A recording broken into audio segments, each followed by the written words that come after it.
I have a problem, Peter. Yeah. Have you recovered from your recent incident? It's left me a little scarred. Yeah. Gotta say, a little traumatized. That's okay. Well, it's a safe space here, and I we're going know. to talk about that All today. right.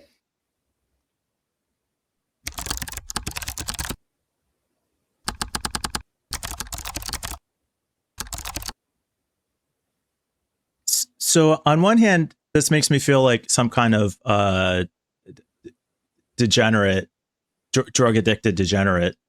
On the other hand, I'm really not sure what to say about it. So I basically had an existential crisis at work the other day when I lost access to Claude for 2 hours. And how does that make you feel, Mike?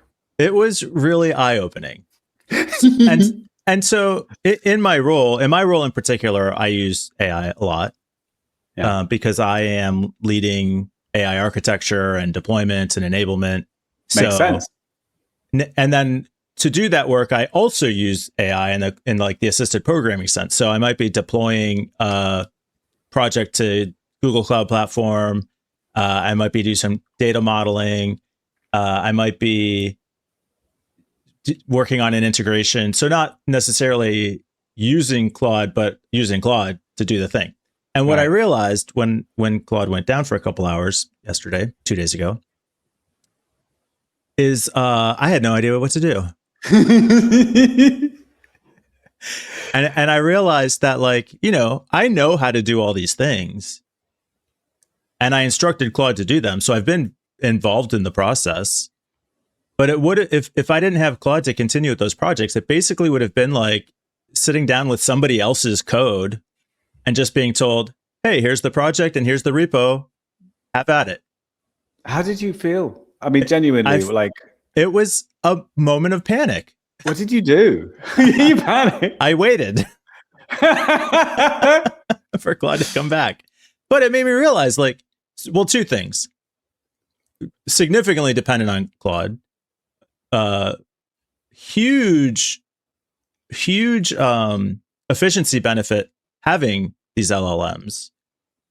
Because, like I said, if I had to turn around and do this work by hand, it would have taken me days or weeks to finish the work that had taken me an hour to get to that point. And also, if it went away forever, and this goes, like, a lot of people say, oh, it's overhyped and all these AI initiatives fail. There's some HBR study or something that said like 90% of AI initiatives at companies fail. And maybe it's because we're a small startup, because we're very flexible and agile, as they say. But we use AI pretty heavily, and I see significant gains in efficiency and productivity from it. And if that suddenly went away, I think it would be a major problem. Yeah.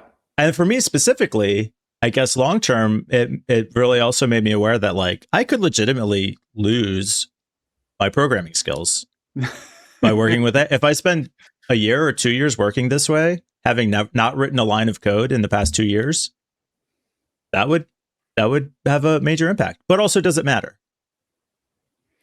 Yeah, I think it's like back when I started learning about the internet, when I realized that I was getting extremely good at looking things up and knowing how to formulate Google search queries and being able to scan through data to be able to find the information I'm looking for. But I wasn't able to remember anything anymore. I guess it's like, but what happens if I don't remember how to read a map anymore? Yeah. So what? Yeah, exactly. Like, can you do long division in your head? I mean, yeah. I don't know. I think that you need to take a deep breath, and I think you're well done for getting through this difficult time. Do you not feel any of this dependency? Yes. If LLMs went away, would that affect your life? I mean, a lot, hugely. Yeah, absolutely. It definitely would. I mean, we could still get stuff done, but like, it would just be not very much fun doing all that stuff. I mean, there's so many things which are easier to do with LLMs. that I don't want to do myself anymore. And it just feels so much less productive. Yeah. I can have, 5 chat sessions going, and all I have to do is, when it's time to make a decision, catch up on the last turn, make the call, go on, you get that dopamine hit over and over and over again. If I had to sit and work on one project for 4 hours and get nothing else done at the same time, I feel like I would be like broken. Yeah. I don't know, man. I think, it's I don't know what to say. I think you should probably go outside more. And do what? I can't talk to, I guess I'll have my phone. You can just install the Claude app and Well, I think we talked about AI burnout, and I definitely feel that could happen. So I've started to be much more conscious of stop working at 3:30. I think it's about. I mean, there's still don't start before 11. There's planning and checking and thinking about things that I still think you could do in that downtime. But it's the way that we're thinking is different, I think, and it's changing. I definitely had the same thing today, right? I'm in this special interest group to do with DNS abuse, and over the past few years, we have carefully and with great consideration developed a reference framework for DNS abuse and who's involved in detecting and mitigating and preventing it. And I wanted to, a lot of the decisions that we've made over the past few years have been deferred or not done because it's been difficult to do things. And in the last 2 meetings, I have completely refactored the Google Doc into a structured CSV format, which is now possible to create all sorts of other transformations of it. I've cross-linked all the different documents to each other, not myself, but just by typing it into Codex. Yeah. And why would you ever do it any other way at this point? I mean, genuinely, yes. It's just tedious to do it yourself. But is it like I enjoy cooking, right? So I like the process of chopping up vegetables and meat and frying them and whatever. Is there going to be a point at which we're like, oh, I think I'm going to go and hand code something just to feel it in my wrists again? Could be, but is an employer going to pay you to do that? Oh, God, inefficiently? No. We're like, no. It took you how many days to create this entire application? Yeah. How did you spend more than 4 hours on this? Yeah. Well, I guess we'll find out soon enough. I don't know. I think that ship has sailed. And I know not every job is affected the same way. There are people whose job are not that AI dependent. So not yet.